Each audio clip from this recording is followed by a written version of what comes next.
Assalamualaikum warahmatullahi wabarakatuh. Kami dari kelompok 10 kelas PIA yang beranggotakan 1. Afifi Rizky Maulida, 2. Al-Fauza Bil Jannati, 3. Amin Nurjannah akan menjelaskan tentang perbandingan pemikiran pendidikan menurut Paulo Freire dan Hasan Langgulung.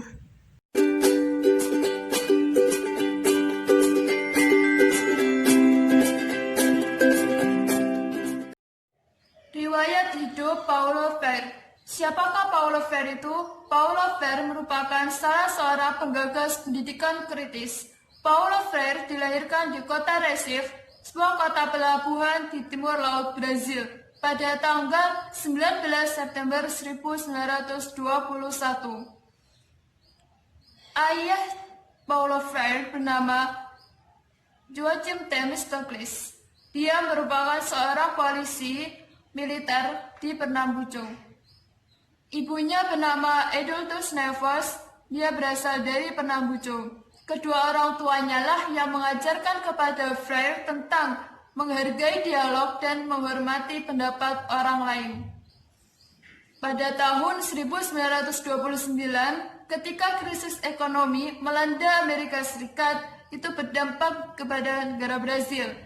Sehingga kedua orang tua Paulo Freire yang meskipun berpenghasilan kelas menengah juga merasakan akan dampak finansial yang sangat hebat. Pada tahun 1931, keluarga Freire terpaksa pindah ke Jabatau, dan di tempat itulah ayah Paulo Freire meninggal dunia. Pada saat itu, Paulo Freire belajar akan merasakan kelaparan bagi seorang anak sekolah. Dan pada saat dewasa, Paulo Freire melanjutkan di Universitas Recife. Dia mengambil fakultas hukum. Dia juga belajar tentang filsafat dan psikologi bahasa. Pada tahun 1944, Paulo Freire menikah dengan Elza Maria Costa Oliveira.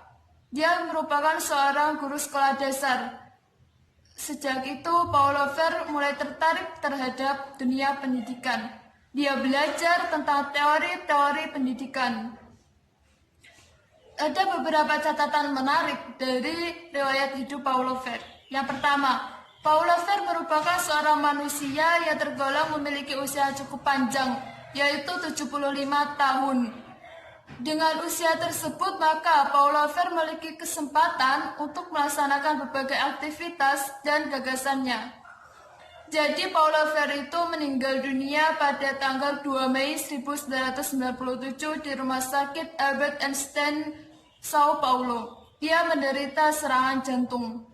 Dan pada saat detik-detik terakhir hidupnya itu, Paulo Freire masih aktif dalam menulis karyanya.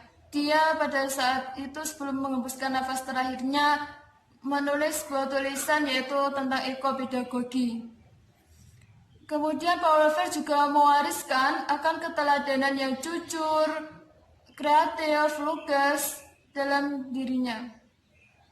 Kemudian catatan menarik yang kedua yaitu Paulo Freire merupakan seorang cendekiawan atau ilmuwan yang mampu memadukan pengalaman akademik teoritis dan pengalaman empiris praktis, terutama dalam pendidikan bagi kaum yang lemah.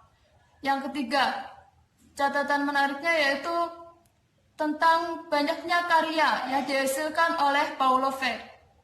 Dari hasil karya-karya tersebut kita dapat melihat bahwa Paulo Freire merupakan seorang ahli hukum yang menguasai pendidikan, dan kemampuannya dalam bidang hukum tersebut digunakan untuk memperjuangkan hak-hak masyarakat miskin. Catatan menarik yang keempat yaitu Paulo Freire memiliki banyak sekali jabatan, dan dengan jabatan-jabatan yang dimilikinya itu, Paulo Freire merupakan seorang yang berpengaruh dan menjadi perhitungan bagi para penguasa. Dengan berbagai jabatannya itu, maka gagasan dan pemikiran-pemikirannya itu menarik perhatian para masyarakat. Jadi terdapat banyak sekali jabatan yang dimiliki oleh Paulo Freire. Di antaranya yaitu Paulo Freire pernah menjadi seorang direktur pendidikan dan kebudayaan bidang pelayanan sosial. Pada tahun 1946 sampai 1954, Paulo Freire berkontak langsung dengan masyarakat miskin di kota-kota, dan hal itu sangat berdampak baik untuk bahan penelitiannya pada tahun 1961 untuk mengembangkan tentang metode dialogik dalam pendidikan. Kemudian selain itu juga dia pernah menjadi direktur pelayanan ekstensi kultural di Universitas Reisseff. Pada saat itu dia mengembangkan program untuk kaum tunaksara. Jadi kaum tunaksara para petani di wilayah timur laut itu belajar tentang aksara bersama Paulo Freire dan timnya. Metode yang digunakan itu dinamakan metode Paulo Freire. Dan dengan waktu yang cukup singkat, yaitu tidak lebih dari 45 hari, Paulo Freire berhasil menarik perhatian kaum tunaksara tersebut. Sehingga kaum tunaksara tersebut tertarik dalam hal dunia membaca dan menulis. Selain itu, catatan yang kelima yaitu Paulo Freire merupakan seorang cendekiawan yang berpikiran tajam dan ilmuwan yang produktif. Jadi Paulo Freire itu memiliki kemampuan dan memiliki ketajaman dalam menghadapi berbagai permasalahan yang ada di masyarakat. Dan dia itu melakukan penelitiannya itu sangat dengan sungguh-sungguh dan tekun.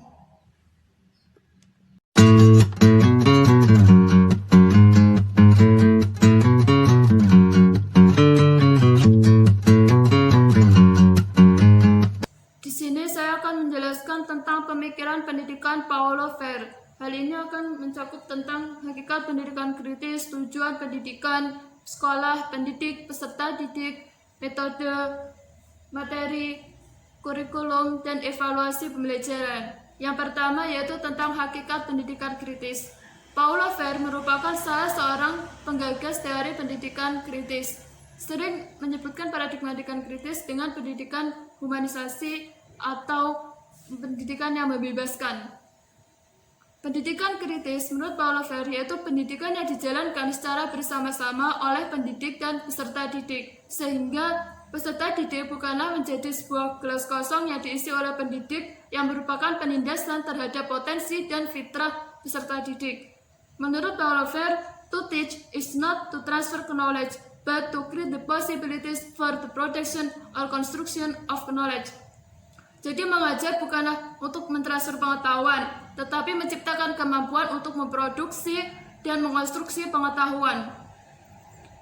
Pendidikan kritis dalam produksi pengetahuan ini dijalankan dengan cara menjadikan peserta didik sebagai subjek pendidikan. Jadi bukan objek pendidikan. Apabila peserta didik menjadi objek pendidikan dan pendidik sebagai subjek pendidikan, hal ini akan menjadikan pendidikan gaya bank atau the banking concept of education, dan hal ini akan menghasilkan subjek yang gagal. Pendidikan gaya bank adalah pendidikan yang dijalankan oleh pendidik sebagai penabung dan peserta didik sebagai celengan. Hal ini peserta didik hanya sebatas menerima, mencatat, dan menyimpan, dan pendidik tersebut hanya transfer of knowledge, hanya menyampaikan pengetahuan, menyatakan pernyataan-pernyataan. Dalam pendidikan gaya bank ini, pengetahuan merupakan suatu anugerah yang diberikan oleh orang yang merasa berpengetahuan kepada orang yang tidak berpengetahuan. Paulo Freire untuk merubah pendidikan gaya bank ini, dia menggunakan pendidikan dalam menghadapi masalah, problem posing education. Hal ini akan terjadi dialog antara pendidik dan peserta didik. Jadi peserta didik dan pendidik itu bersama-sama mengembangkan kemampuan untuk mengerti secara kritis tentang dirinya dan dunia di sekitarnya. Pembahasan yang kedua yaitu tentang tujuan pendidikan. Tujuan pendidikan menurut Paulo Freire yaitu untuk menumbuhkan kesadaran kritis dengan berlandaskan prinsip memanusiakan manusia. Jadi menumbuhkan kesadaran kritis yang merupakan pengejawintahan humanisasi yang merupakan fitrah manusia. Untuk mengembalikan fitrah manusia tersebut, maka peserta didik disadarkan sebagai subjek pendidikan. Dengan cara peserta didik harus bisa berpikir demokratis dan kritis terhadap materi pelajaran. Karakteristik paradigma pendidikan kritis yaitu berorientasi pada penyelesaian masalah sesuai dengan konteks zaman, sehingga peserta didik ini harus berani dalam menyampaikan masalah, kemudian berani turun tangan dalam menyelesaikan masalah.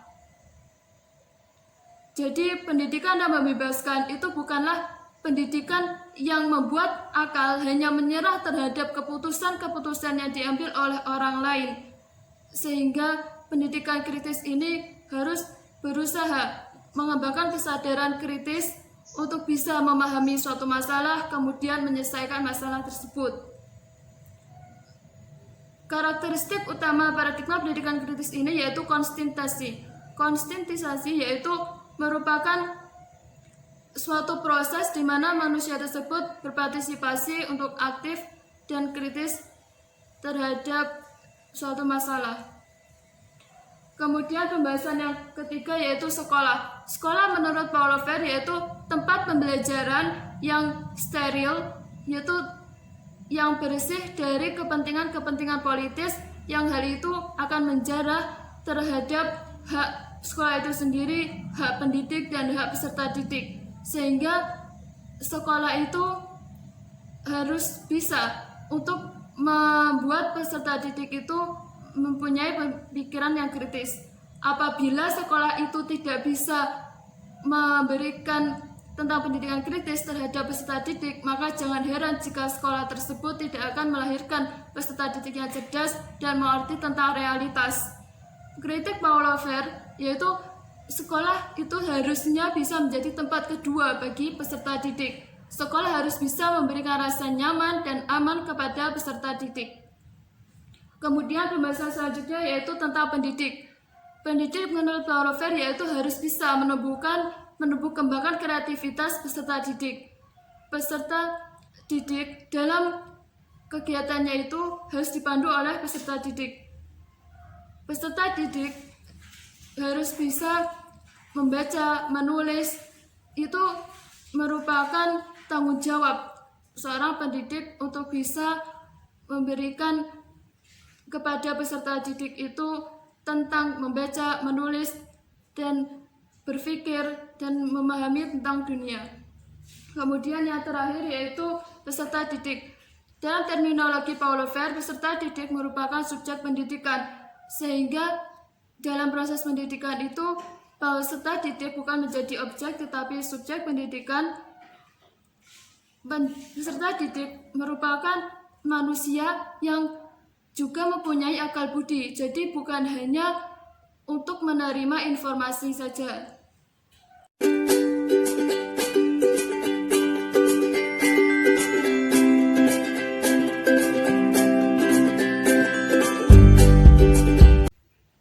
Metode penerapan paradigma pendidikan kritis adalah dilibatkannya secara aktif dan proporsional tiga unsur dalam proses pendidikan dalam suatu hubungan dialektis yang ajak. Tiga unsur tersebut yaitu pendidik dan peserta didik sebagai subjek yang sadar dan objek yang disadarinya yaitu realitas dunia. Pola penerapan pendidikan kritis menurut Paulo Freire disebut dengan istilah praksis. Praksis adalah proses kemandunggalan karsa, reflection, kata, word, dan karya, work. Karena pada dasarnya manusia adalah kesatuan dari fungsi berpikir, berbicara, dan bertindak. Praksis ini tidak memisahkan ketiga fungsi dan aspek tersebut, tetapi menunggal dalam gagasan dan cara wujud seseorang sebagai manusia seutuhnya. Pada setiap waktu prosesnya pendidikan itu merangsang diambilnya suatu tindakan, kemudian tindakan itu direfleksikan dan dari refleksi tersebut diambil tindakan baru yang lebih baik.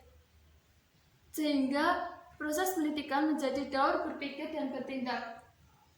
Daur berpikir dan bertindak ini terus berlangsung sepanjang hidup seseorang.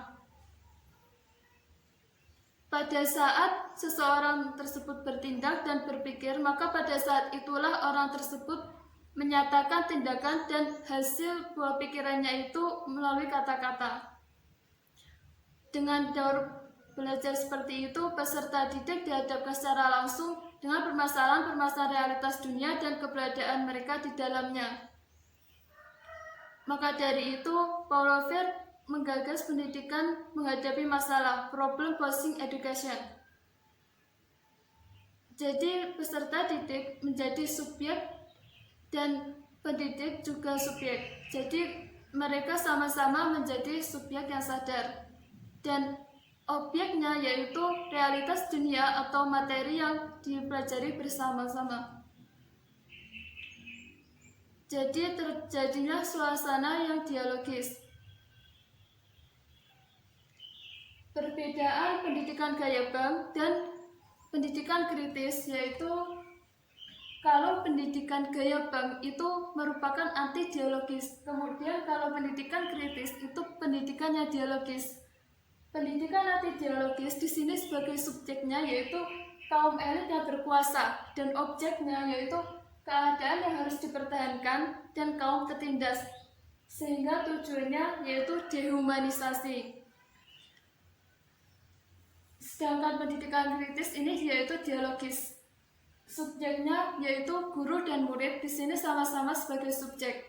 Kemudian terjadilah interaksi di antara keduanya membahas objek yang sama yaitu realitas dunia.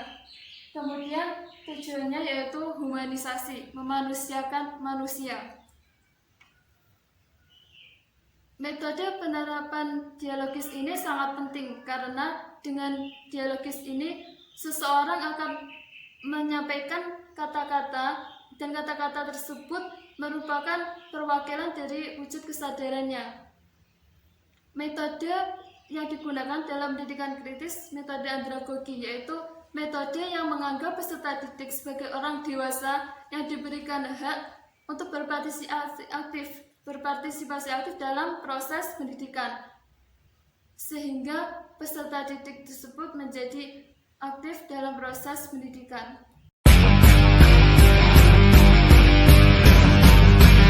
Selanjutnya yaitu tentang kurikulum pendidikan. Kurikulum pendidikan menurut Paulo Freire berpusat pada problematisasi situasi yang konkret. Peserta didik bersama dengan pendidiknya memaknai berbagai persoalan tentang pengalaman hidupnya dan berusaha untuk memecahkannya. Di sini pendidik berperan sebagai mediator yang berfungsi meyakinkan realitas yang telah diketahui oleh peserta didik dan bersama-sama menganalisisnya, sehingga peserta didik membangun ilmunya sendiri secara kritis dan kreatif. Kurikulum yang bertolak dari realitas konkret peserta didik dan berdasarkan prinsip-prinsip yang dinamis merupakan sesuatu yang mutlak bagi pendidikan yang membebaskan. Disinilah Paulo Freire mementingkan tentang experience center kurikulum. Experience center kurikulum berpusat pada minat dan kebutuhan peserta didik. Pembahasan selanjutnya yaitu tentang materi pendidikan. Materi pendidikan menurut Paulo Freire bersifat kontekstual, artinya berisi tentang realitas sosial masyarakat. Pendidikan kontekstual adalah teori dan model pendidikan yang mengupayakan peserta didik untuk aktif dalam memecahkan berbagai persoalan tentang realitas. Kemudian selanjutnya yaitu evaluasi pembelajaran. Evaluasi pembelajaran Paulo Freire yang mengkritik tentang pendidikan gaya bank yang cenderung membius dan mematikan daya kreatif peserta didik. Dengan pendidikan hadap masalahnya, Paulo Freire terus melakukan penyingkapan terhadap realitas secara terus-menerus.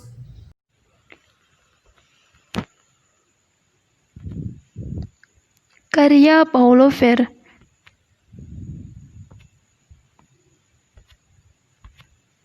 1.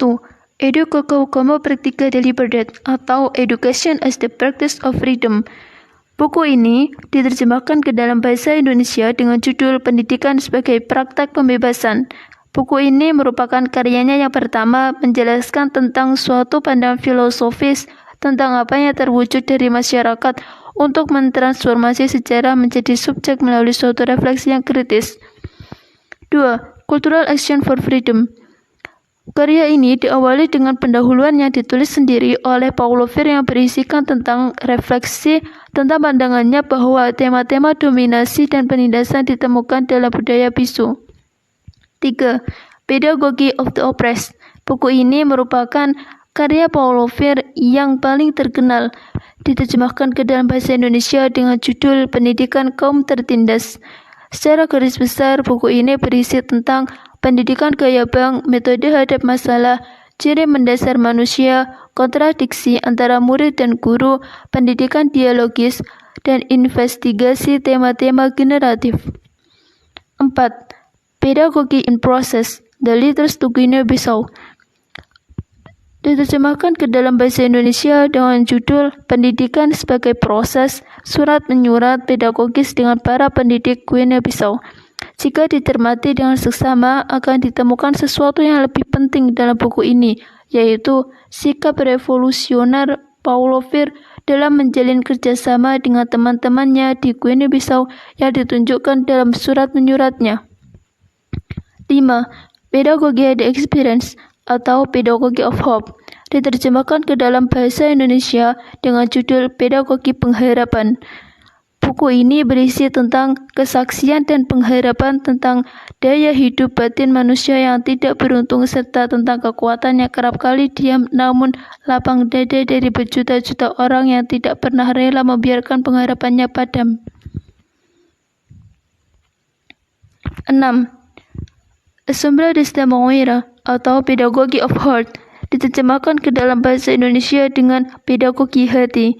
Dalam buku ini, Paulo Freire berusaha merefleksikan tentang pendidikan dan politik dalam kehidupannya.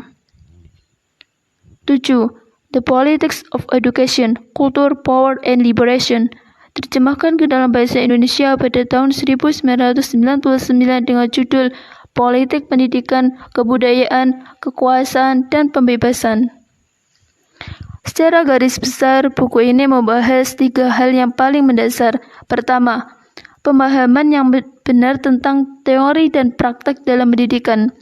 Kedua, menekankan pada substansi kekritisan akan kondisi sekitar elemen pendidikan, baik dari faktor manusianya, komunikasi, maupun dari segi perkembangan politik yang ada. Ketiga, menekankan pada usaha konkret dalam pemberantasan buta huruf.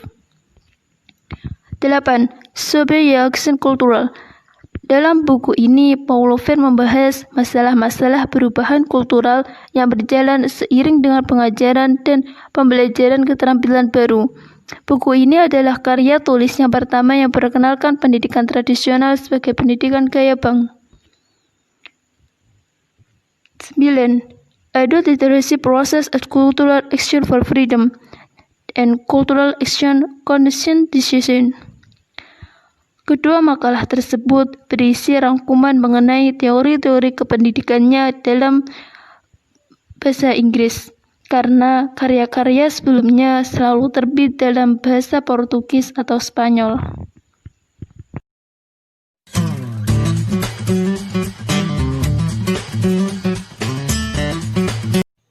Bismillahirrahmanirrahim. Saya akan menjelaskan tentang pemikiran pendidikan Hasan Langgulung. Hasan Langgulung adalah seorang yang lahir di Rapang, Sulawesi Selatan pada tanggal 16 Oktober 1934. Ia adalah salah satu ulama yang intelek dengan corak pemikirannya berbasis psikologi Islam. Hal tersebut ditandai dengan adanya keseimbangan antara jasmani dan rohani, spiritual dan material, bahkan fisik dan metafisik.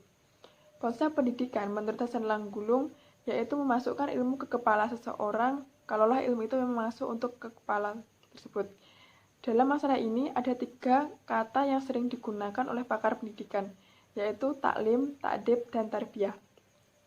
Tujuan pendidikan Hasan Langgulung dalam Islam adalah sama dengan tujuan hidup manusia Islam, yaitu memikul amanah Allah SWT untuk beribadah kepadanya. Hasan Langgulung juga berpendapat bahwa tujuan pendidikan diarahkan pada pembentukan iman dan masyarakat yang saleh. Karena dengan tercapainya tujuan ini, maka tercipta keseimbangan hidup individual dan sosial, serta keseimbangan pertumbuhan kepribadian manusia. Menurut Hasan Langgulung, kurikulum hendaknya dapat menerima seluruh potensi peserta didik dan aspek kehidupan manusia.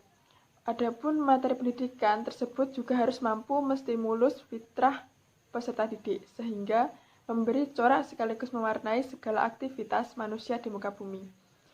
Kurikulum pendidikan juga disusun berdasarkan ketuhanan, keterpaduan, kesesuaian, keaslian, ilmiah, praktikal, holistik, dan perkembangan zaman. Pada prinsipnya, metode pendidikan harus sesuai dengan jiwa manusia. Psikologi mengatakan bahwasanya manusia itu adalah makhluk yang multidimensional dan multitalent. Selain itu, manusia juga memiliki ciri-ciri kejiwaan yang positif dan negatif. Untuk itu, dalam kegiatan belajar mengajar, hendaknya menggunakan metode ceramah, tanya jawab, ataupun dramatisasi. Pendidikan sebagai suatu disiplin ilmu yang terdiri dari kurikulum, konseling, administrasi, pengajaran, dan penilaian. Pendidikan tidak bisa diangan-angan, akan tetapi harus ada tempat tegaknya yang terdiri dari filsafat, sejarah, politik, ekonomi, dan psikologi. Ada beberapa asas yang dimajukan oleh Hasan Langgulung, di antaranya asas historis, sosiologis, ekonomi, psikologi, politik, dan filsafat. Hasan Langgulung membagi 4 periode sejarah pendidikan Islam secara spesifik dengan berbagai karakteristiknya. Antara lain, yang pertama yaitu periode pembinaan. Pada periode ini dimulai sejak Rasulullah SAW menjadi nabi hingga berakhirnya dinasti Umayyah. Yang kedua yaitu periode keemasan. Periode ini dimulai sejak munculnya dinasti Abbasiyah hingga keruntuhan dinasti tersebut oleh bangsa Tartar. Yang ketiga yaitu periode penurunan. Periode ini berkembang sejak kemunduran Turki Utsmani sampai kemerdekaan masyarakat atau negara Islam dari bangsa Barat. Yang terakhir yaitu periode kebangkitan. Periode kebangkitan dimulai setelah negara Islam mendapatkan kemerdekaan dari penjajahan bangsa Barat sampai ia menikmati hasil kemerdekaannya. Selanjutnya akan disampaikan oleh teman saya. Kemudian, psikologi pendidikan Islam. Hasan Langgulung juga mengamati ilmu psikologi yang masih erat kaitannya dengan dunia pendidikan. Dalam proses belajar, pelajar tidak sekedar menerima pelajaran dalam keadaan pasif, akan tetapi mereka juga menerima pelajaran dalam keadaan aktif, dinamis, bahkan sangat selektif dan mempunyai syarat-syarat tertentu. Kemudian selanjutnya adalah sumber-sumber pendidikan Islam. Sumber-sumber pendidikan Islam itu ada 6. Yang pertama adalah Al-Quran, kemudian yang kedua adalah Sunnah, yang ketiga adalah kata-kata sahabat, yang keempat adalah kemaslahatan sosial, yang kelima adalah nilai-nilai dan kebiasaan sosial, yang keenam adalah pemikiran-pemikiran Islam. Kemudian selanjutnya adalah karya-karya dari Hasan Langgulung. Dalam karya-karya Hasan Langgulung itu sangat banyak sekali yang termaktub dalam bahasa Inggris, Indonesia, begitu juga dalam bahasa Arab. Dan dalam berbagai persoalan seperti dalam hal pendidikan, dalam hal psikologi, dalam hal filsafat, dan dalam hal keislaman. Dan di antara karya-karya Hasan Langgulung itu seperti tesis Al-Muraqqiq Al-Indonesi Ijtihadul Darjat Tawafuq Inhadu, tesis MAH Shams University Kairo 1967.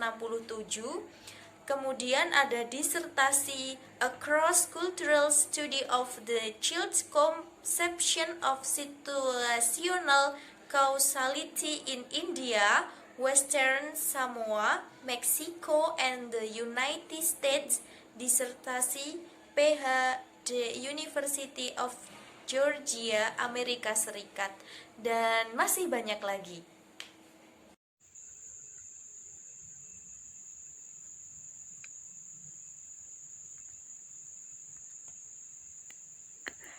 Sekian penjelasan dari kami kelompok 10 tentang perbandingan pemikiran pendidikan menurut Paulo Freire dan Hasan Langgulung. Semoga bermanfaat. Kami mohon maaf apabila terdapat kesalahan dan ketidakjelasan dalam penjelasan kami. Wabillahi taufiq wal hidayah wa ridha wal inayah. Wassalamualaikum warahmatullahi wabarakatuh.